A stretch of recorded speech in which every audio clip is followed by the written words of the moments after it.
Modern quantitative trading processes millions of data points every single second. Supercomputers map out historical trends, executing trades in microseconds.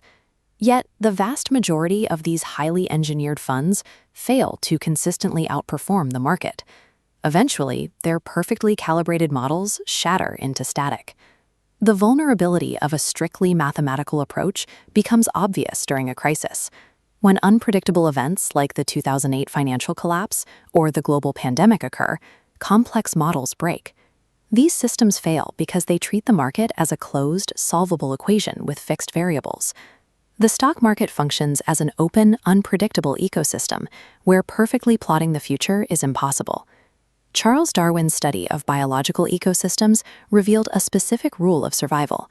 Populations endured when they were capable of shifting their traits as their surroundings fluctuated. This principle guides Pulak Prasad, who manages $5 billion at Nalanda Capital.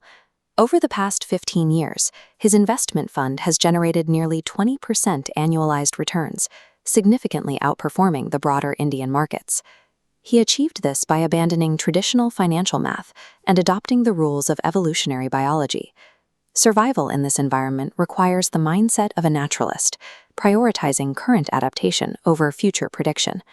The immediate hurdle in any new investment is the uncertainty of the first buy.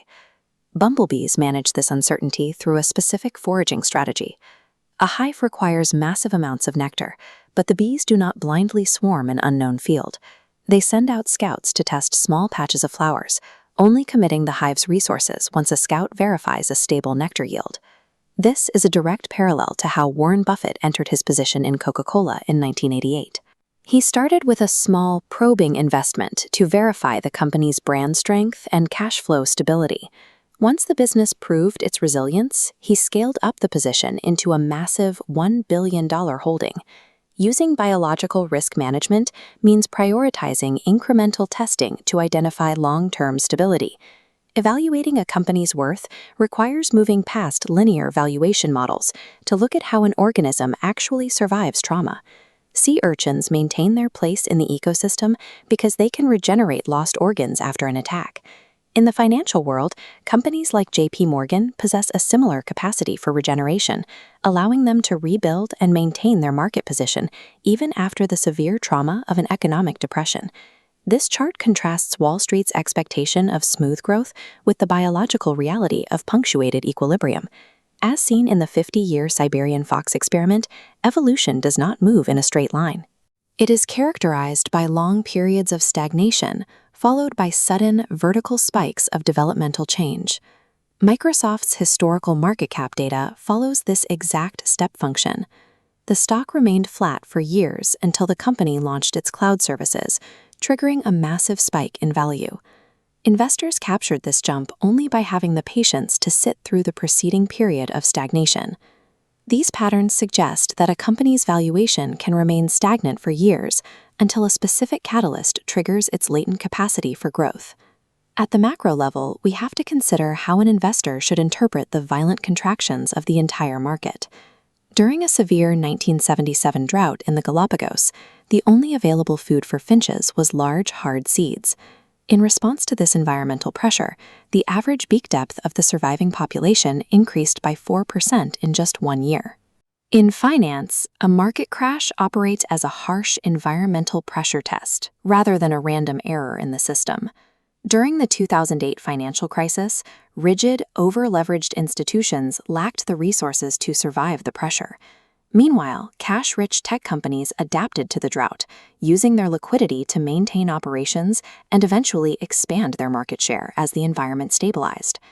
Market volatility serves as a filter, removing inflexible assets and identifying the companies with the highest survival depth. These rules provide a framework for constructing a unified investment portfolio. Because no single species can dominate a resilient habitat indefinitely, a portfolio should be built as a diverse ecosystem, limited to 15 to 20 distinct stocks. We can visualize this structure as a three-tiered pyramid. The base layer consists of keystone species. These are the dominant companies with consistent cash flow and high barriers to entry that provide the structural foundation for the entire portfolio. The middle tier contains adaptable species. These growth companies possess the flexibility to pivot their operations when the market environment shifts, capturing new developmental opportunities. The top layer is reserved for opportunistic species.